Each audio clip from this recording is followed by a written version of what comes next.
السلام علیکم ورحمۃ اللہ وبرکاتہ۔ بسم اللہ الرحمن الرحیم۔ قال ومن ارسل بہیمة وكان لها سائقا فأصابت في فورها يزمنه لأن الفعل انتقل إليه بواسطة السوق۔ فرمایا اور جس نے کسی جانور کو چھوڑا وَكَانَ لَهَا سَائِقًا اور وہ اس کا سائق ہے، فَأَصَابَتْ فِي فَوْرِيَا اور فوراً وہ کسی پر حملہ کر دیا تو یہ ضامن ہوگا، یعنی چھوڑنے والا ضامن ہوگا، اس لیے کہ فعل سوق کے واسطے سے اس کی طرف منتقل ہو جائے گا، یعنی چھوڑنے والے کی طرف منتقل ہو جائے گا اور وہ ضامن ہوگا۔ قال ولو ارسل طیرا، فرمایا اور اگر چڑیوں کو چھوڑا،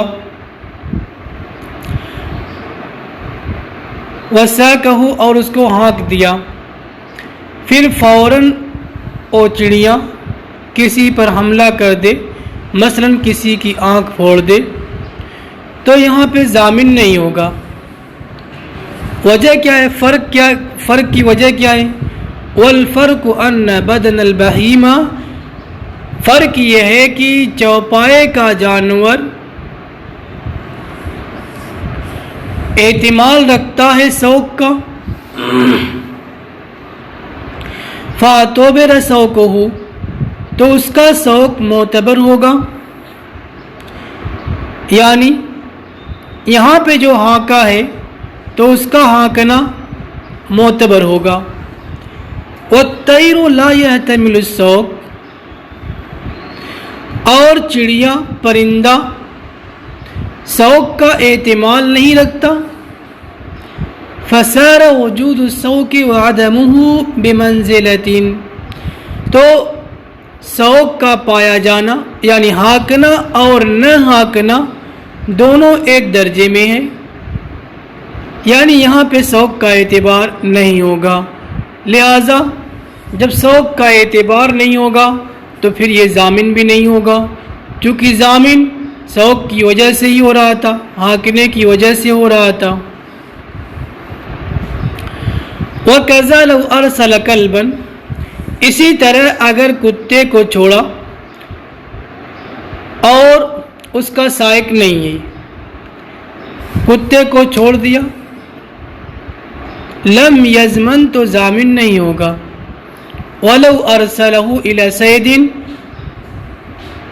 اور اگر کتے کو شکار پر چھوڑا اور یہ اس کا سائق نہیں ہے، کتے نے شکار پکڑا اور قتل کر دیا تو یہ اس کے لیے حلال ہے، یہ اس کے لیے حلال ہے۔ دونوں میں فرق کیا ہے؟ وجہ الفرق ان البہیمۃ وجہ فرق یہ ہے کہ چوپایا جانور اپنے فعل میں مختار ہے، ولا تصلح نائبۃ عن المرسل اور وہ مرسل کی طرف سے نیابت کی صلاحیت نہیں رکھتا۔ جب خود وہ اپنے فعل میں مختار ہے، نیابت کی صلاحیت نہیں ہے، جب نیابت کی صلاحیت نہیں ہے تو اس کا فعل اس کے علاوہ کی طرف منسوب نہیں ہوگا۔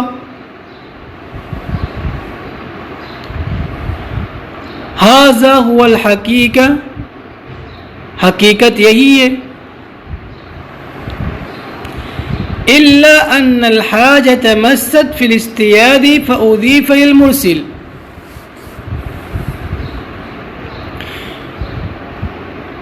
لیکن شکار میں ضرورت متحقق ہے،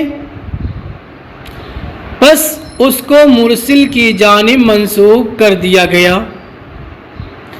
لأن الاصطیاد مشروع اس لیے کہ شکار کرنا مشروع ہے اور اس کے پاس اس کے علاوہ کوئی راستہ بھی نہیں ہے،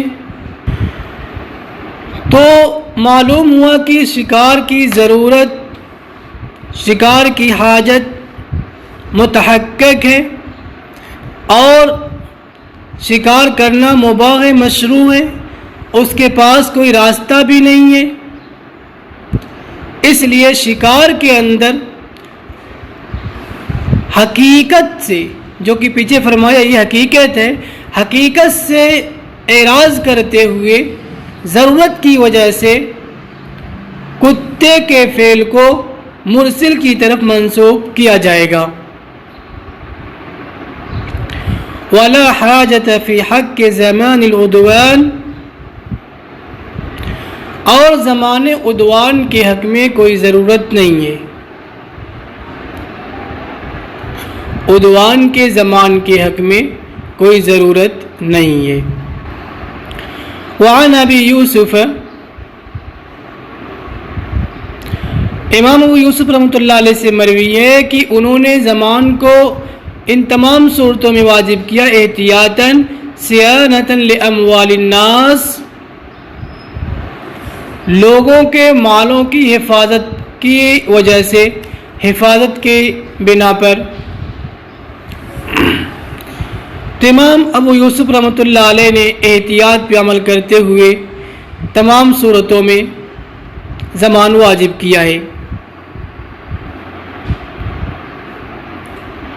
آگے دیکھتے ہیں، قال رضی اللہ عنہ، صاحب ہدایہ فرماتے ہیں، وَذُكِرَ فِي الْمَبْسُوطِ إِذَا أَرْسَلَ دَابَّةً فِي طَرِيقِ الْمُسْلِمِينَ، اور مبسوط میں مذکور ہے کہ جب کسی نے چوپائے کو چھوڑا مسلمانوں کے راستے میں، پھر وہ فوراً حملہ کر دے تو مرسل ضامن ہے، لأن سیرہ مضاف الیہ، اس لیے کہ اس کی چال منسوب ہوگی اسی کی طرف جب تک وہ اپنی روش پر، اپنی چال پر چلتا رہے گا۔ وَلَوْ انْعَطَفَتْ، اور اگر دائیں یا بائیں مڑ گیا، انقطع حکم الارسال، تو ارسال کا حکم ختم ہو جائے گا۔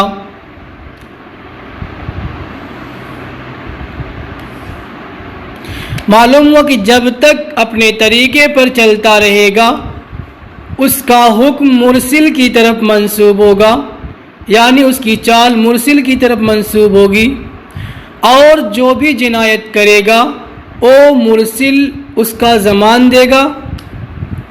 ہاں اگر وہ دائیں اور بائیں مڑتا ہے تو پھر ارسال کا حکم ختم ہو جائے گا۔ اب اگر اس کے بعد کوئی وہ حملہ کرتا ہے، کسی کو زخمی کرتا ہے، تو پھر مرسل کی طرف منسوب نہیں ہوگا، مرسل پہ ضمان نہیں ہوگا۔ الا اذا لم یکن له طریق آخر، مگر یہ کہ جب اس کے پاس دوسرا، اس کے علاوہ کوئی دوسرا راستہ نہ ہو۔ وکذا اذا وقف ثم سارت، اور اسی طرح جب کھڑا ہو گیا پھر چل دیا، تو اب یہ یعنی اس صورت میں مرسل پر ضمان واجب نہیں ہوگا۔ بخلاف ما اذا وقفت بعد الارسال فی الاصطیاد،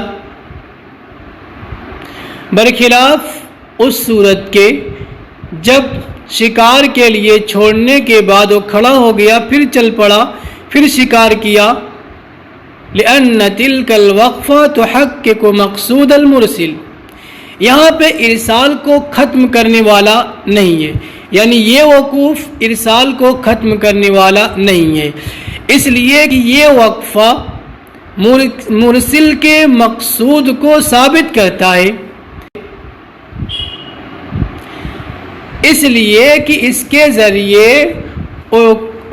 کتا شکار پہ قادر ہوتا ہے، قابو پاتا ہے۔ وَهَذِهِ تُنَافِي مقصود المرسل،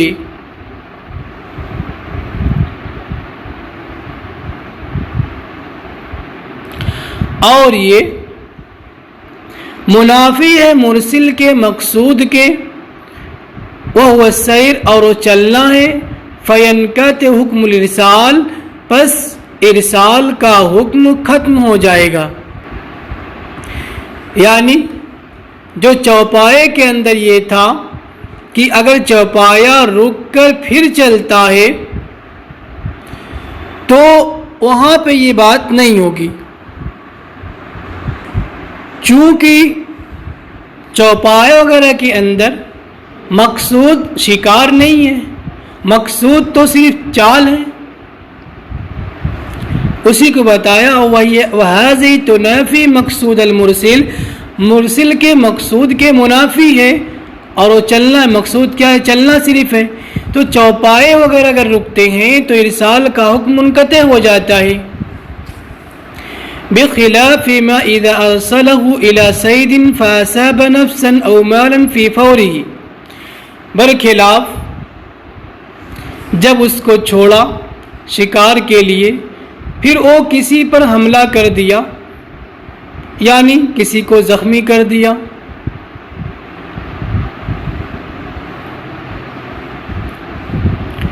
یا کسی کے مال پر حملہ کر دیا، ہلاک کر دیا، فی فوری، فوراً، لا یضمنہ من ارسلہ، تو بھیجنے والا، چھوڑنے والا ضامن نہیں ہوگا۔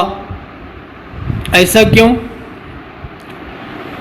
وفی الارسال فی الطریق یضمنہ، اچھا، شکار پر اگر چھوڑا ہے اور کسی پر حملہ کر دیا فوراً تو ضامن نہیں ہوگا، اور راستے میں اگر چھوڑا ہے تو ضامن ہوگا۔ ایسا کیوں؟ لأن، فرماتے اس لیے کہ راستے کو مشغول کرنا یہ تعدی ہے، اس کی طرف سے زیادتی ہے، فیضمن، لہذا ضامن ہوگا، ما تولد منہ، اس سے جو بھی کچھ نقصان وغیرہ وجود میں آیا ہے، پیدا ہوا ہے، اس کا وہ ضامن ہوگا۔ اما الارسال للاصطیاد فمباح، رہا شکار کے لیے کتا چھوڑنا تو مباح ہے۔ جب مباح ہے اور تعدی کے وصف کے ساتھ تسبیب میں زمان ہوتا ہے، ولا تسبیب الا بوصف التعدی، اور تسبیب نہیں ہے، یعنی اس تسبیب میں زمان نہیں ہے جس میں تعدی کا وصف نہ پایا جائے۔ اور یہاں پہ تعدی یعنی تسبیب تو پائی جا رہی ہے کہ اس نے چھوڑا، لیکن تعدی نہیں پائی جا رہی ہے۔ راستے میں چھوڑنے میں تعدی پائی جا رہی ہے، شکار کے لیے چھوڑنے میں تعدی نہیں پائی جا رہی ہے، اس لیے تسبیب کے باوجود اس پر زمان واجب نہیں ہوگا۔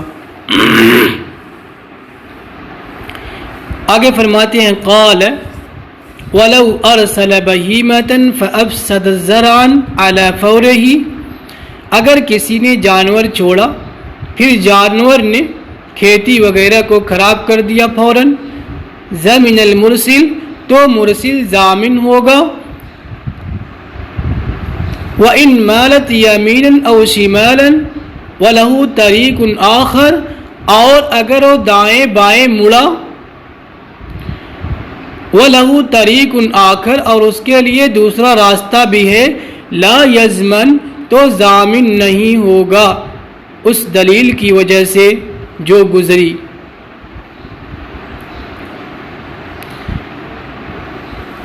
ضامن کیوں نہیں ہوگا؟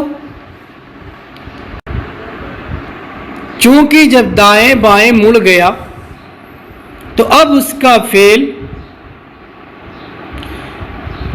مرسل کی طرف منسوب نہیں ہوگا۔ اگر فوراً ہلاک کیا، کھیتی کو خراب کیا، تب تو مرسل ضامن ہوگا چونکہ اس کی طرف فعل منسوب ہوگا۔ وَلَوْ انْفَلَتَتِ الدَّابَّةُ، اور اگر چوپایا چھوٹ گیا، چھوٹ کر کسی مال یا آدمی کو ہلاک کر دیا رات یا دن میں، لا زمان علی صاحبها، تو صاحب دابہ پر زمان واجب نہیں ہے۔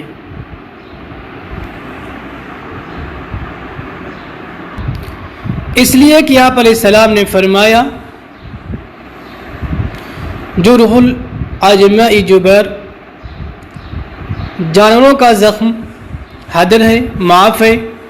وقال محمد رحمہ اللہ تعالی، امام محمد رحمۃ اللہ علیہ فرماتے ہیں ہی المنفلتہ، یعنی اس سے چھوٹا ہوا جانور مراد ہے۔ وَلِأَنَّ الْفِعْلَ غَيْرُ مُضَافٍ إِلَيْهِ لِعَدَمِ مَا يُوجِبُ النِّسْبَةَ إِلَيْهِ مِنَ الْإِرْسَالِ وَأَخْوَاتِهِ، اور اس لیے کہ یہ فعل مالک کی طرف منسوب نہیں ہے۔ کیوں نہیں ہے؟ لِعَدَمِ مَا يُوجِبُ النِّسْبَةَ، کیونکہ ایسا کوئی فعل نہیں ہے جو مالک کی جانب ارسال کی نسبت واجب کرے۔ لِعَدَمِ مَا يُوجِبُ، ایسی چیز کے نہ پائے جانے کی وجہ سے جو ارسال کی نسبت مالک کی طرف ثابت کرے، یعنی مالک کی طرف سے کوئی فعل ایسا نہیں پایا گیا ہے جیسے کہ ارسال یا سوق یا اور کوئی قود کہ جس کی وجہ سے یہ فعل مالک کی جانب منسوب ہو، لہذا ضمان واجب نہیں ہوگا۔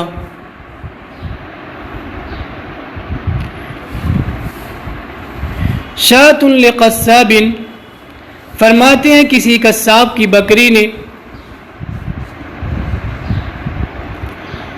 جس کی آنکھ پھوڑ دی گئی، فقیت عینھا، تو اس میں وہی واجب ہوگا جو اس میں نقصان ہوا ہے۔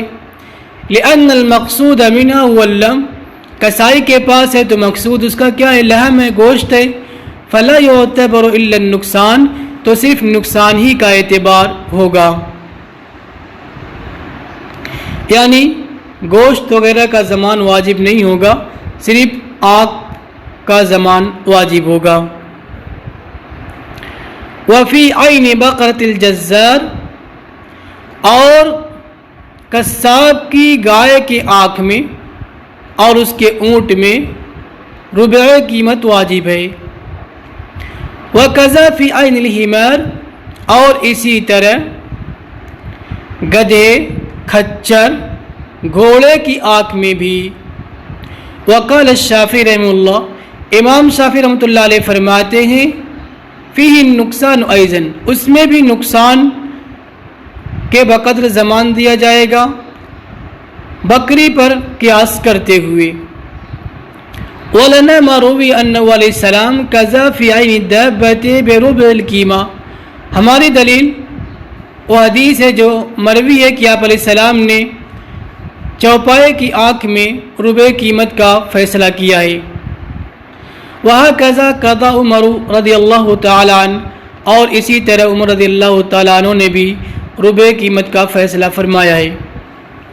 وَلِأَنَّ فِيهَا مَقَاصِدُ سِوَى اللَّحْمِ، اور اس لیے کہ اس میں گوشت کے علاوہ دوسرے مقاصد بھی ہیں، جیسے بوجھ لادنا، سواری کرنا، زینت اور جمال، اسی طریقے سے عمل۔ فمن هذا الوجہ، تو اس وجہ سے یہ آدمی کے مشابہ ہو گئے۔